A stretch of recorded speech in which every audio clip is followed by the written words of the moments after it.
आज के इस वीडियो में हम रामस्नेही संप्रदाय के बारे में अध्ययन करेंगे। 18वीं शताब्दी में राजस्थान संक्रामक दौर से गुजर रहा था। तभी धार्मिक क्षेत्र में एक अविस्मरणीय क्रांति हुई जो आज भी उसी रूप में निर्बाध गति से प्रभावित हो रही है, जिसे रामस्नेही संप्रदाय के नाम से पुकारा गया।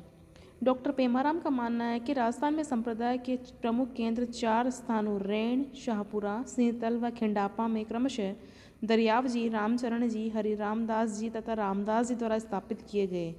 ये रामानुज को अपना प्रथम आचार्य मानते हुए इन्हीं से अपनी शिष्य परंपरा शुरू करते हैं।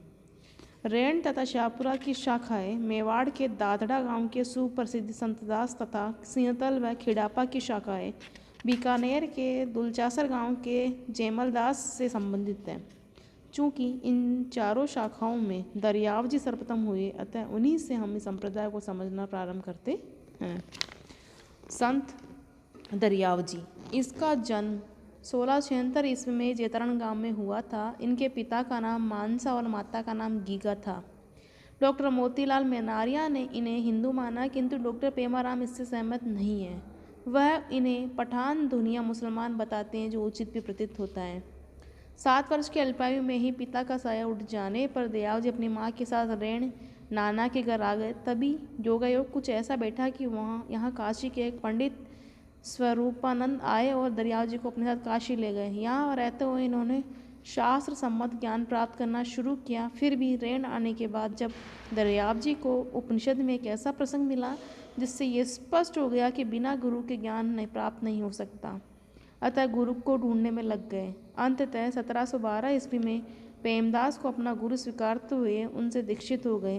तब गुरु ने राम नाम के स्मरण हेतु सुझाया। अब ये खेजड़ा नामक स्थान पर रहते हुए अपनी भक्ति में लीन हो गए। साधना की अंतिम मंजिल प्राप्त कर लेने पर इन्होंने स्थान स्थान पर घूम घूम कर उपदेश देना शुरू किया।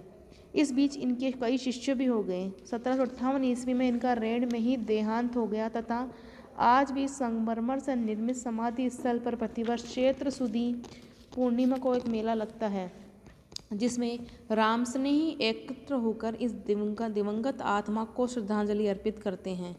दरियाव जी की शिक्षाओं में गुरु भक्ति एवं सत्संग पर सर्वाधिक बल दिया गया है। उन्होंने बताया कि गुरु भक्ति से ही मोक्ष प्राप्त किया जा सकता है। गृहस्थ में रहते हुए मनुष्य अपने गुरु से प्राप्त शब्द का निरंतर जाप करता रहे। कर्मकांड में इतना तनिक भी विश्वास नहीं था, अतः व्यर्थ के आडंबरों में पड़ने के बजाय इन्होंने राम नाम के सुमिरन को सर्वाधिक सार्थक बतलाया है। डॉक्टर पेमाराम ने बतलाया कि राम नाम के अक्षरों में इन्होंने हिंदू मुस्लिम समन्वय की भावना को टटोला है और बतलाया कि रा तो स्वयं राम का प्रतीक है, मैं मोहम्मद का। इन दोनों अक्षरों से ही सभी वेद और पुराणों का सार समाहित है। दरियाव जी ने कहा, रा तो रब आप है, मम्मा मोहम्मद जान, होए हरप में मायना सभी वेद पुराण। दरियाव जी ने बताया कि निरंतर राम नाम को स्मरण करने से यह नाम नाभि व मेरुदंड तक पहुंचकर पुनः ऊपर की तरफ बढ़ता हुआ त्रिकुटों में पहुंच जाता है, तत्पश्चात ब्रह्म में लीन हो जाता है। इस स्थिति में साधक के सभी भ्रमों का अंधकार समाप्त हो जाता है तथा उसे परमानंद की प्राप्ति होती है।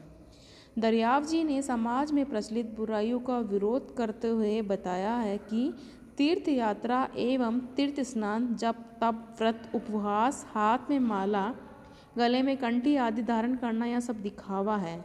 इनसे ब्रह्म की प्राप्ति नहीं होती है।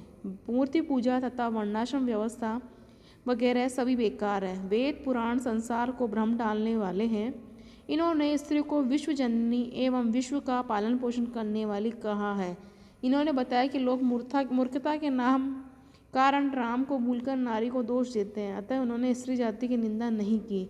नारी जननी जगत की, पाल पोस दे पोष, मूर्ख राम विसार कर ताही लगावे दोष। दरियाव जी के बाद उनके करीब 72 शिष्यों एवं 9 शिष्यों में रामस्नेही संप्रदाय की शाखा का काफ़ी प्रचार प्रसार किया। संत रामचरण के बारे में हम अध्ययन करेंगे। मेवाड़ राज्य में रामस्नेही संप्रदाय का उद्भव एवं विकास मध्यकाल की एक महत्वपूर्ण घटना थी। डिग्गी तहसील के सोडा गांव में शनिवार माघ शुक्ल चतुर्दशी विक्रम संवत 1776 को विजयवर्गीय वैश्य रामचरण जी, जिनका बचपन का नाम रामकृष्ण या रामकिशन था, का जन्म हुआ। यह मालपुरा के पास बनवाड़ी गांव में रहने वाले थे।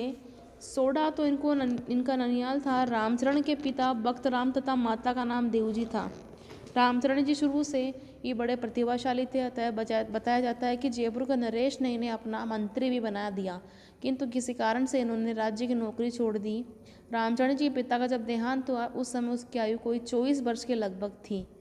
तब उन्हें यह आभास हुआ कि संसार सरिता से बचने में केवल मात्र सद्गुरु ही सहायक हो सकता है। अतः ये अपने गुरु को ढूंढने निकल पड़े। ये घूमते हुए मेवाड़ के दातड़ा गांव पहुंचे, जहां गुरुवार भाद्रपति शुक्ल सप्तमी विक्रम संवत 18 8 को संत कृपाराम जी के पास दीक्षित हुए। गुरु ने इन्हें राम नाम का मूल मंत्र दिया। इसके बाद ये गूदड़ वेश में रहते हुए 7 वर्ष तक अपनी साधना में लीन हो गए।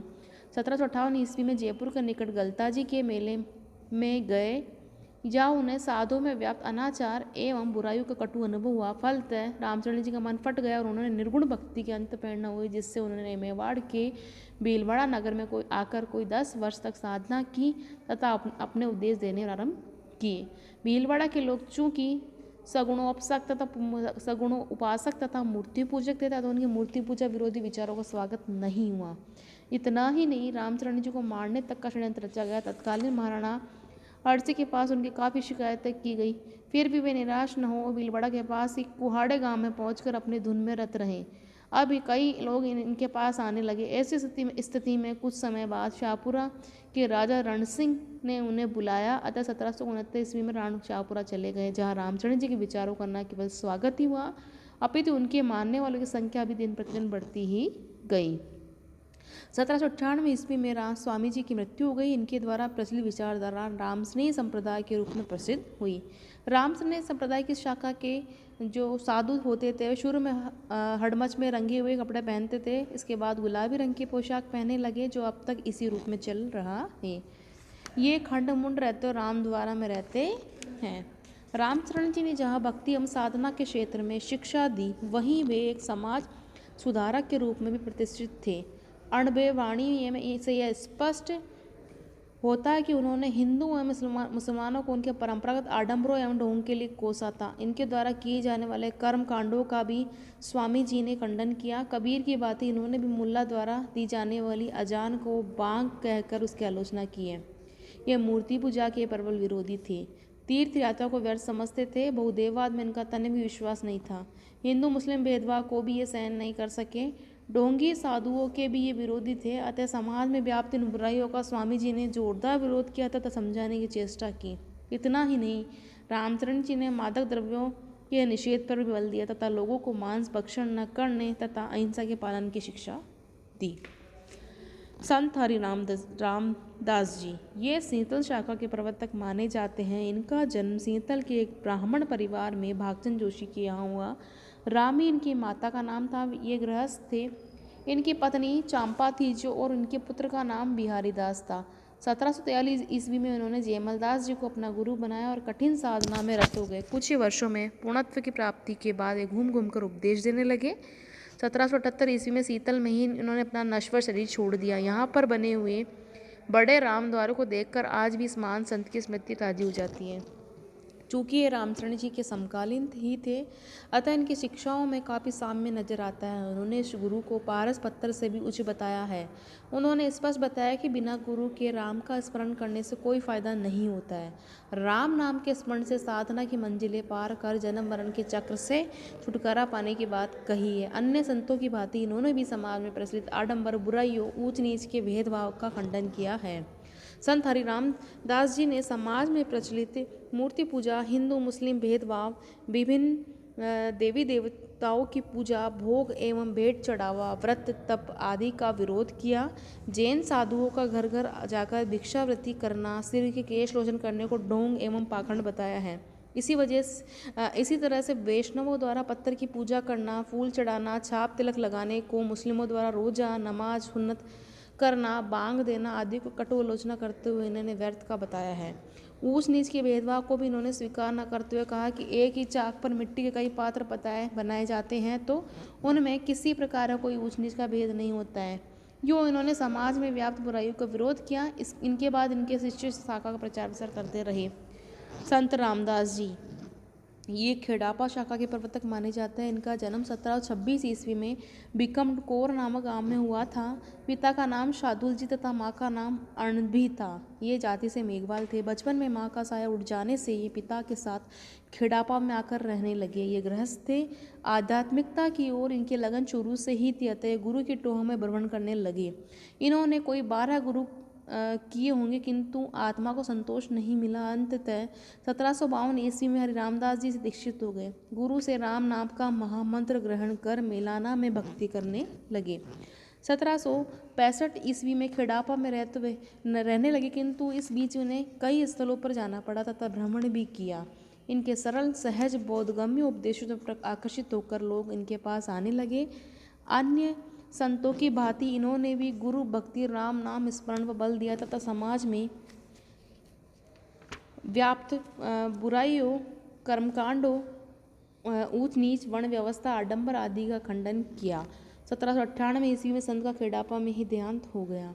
इनके बाद इनके शिष्यों ने इस परंपरा को निरंतर बनाए रखा। चूंकि वे स्वयं गृहस्थ थे, अतः अपने अनुयायियों को भी गृहस्थ में रहने का आदेश दिया। बाद में इनके विरक्त, विदेह, परमहंस, प्रवृत्ति और गृहस्थी के रूप में 5 भेद हो गए। रामस्नेही साधु रामद्वारों में रहते हुए भिक्षावृत्ति कर अपने उदर की पूर्ति करते हैं। ये दिन में ही खाना खाते हैं और धातु के पात्र नहीं रखते हैं। कौपिन पहन के ऊपर से गुलाबी चादर ओढ़ते हैं। पहले कुछ साधु नंगे भी रहते थे, जिन्हें परमहंस कहा जाता था। ये प्राय तुम्बी, चादर, माला और पुस्तकें रखते हैं। अपनी शिष्य परंपरा के अंतर्गत ही किसी उच्च वर्ग के लड़के को अपना चेला बना लेते हैं। रामद्वारे में ये कथा वचन करते हैं। इस भांति इनकी ये परंपरा बराबर चली आ रही है। इस प्रकार से राजस्थान में रामस्नेही संप्रदाय व्यापक रूप से फैला हुआ है, जिनके मानने वाले अधिकांशतः वैश्य वर्ग से संबंधित हैं। राजस्थानी नरेशों की असहिष्णुतावादी नीति के कारण समय समय पर इस संप्रदाय के साधुओं और रामद्वारों को अनुदान व रियायत दी जाती रही है।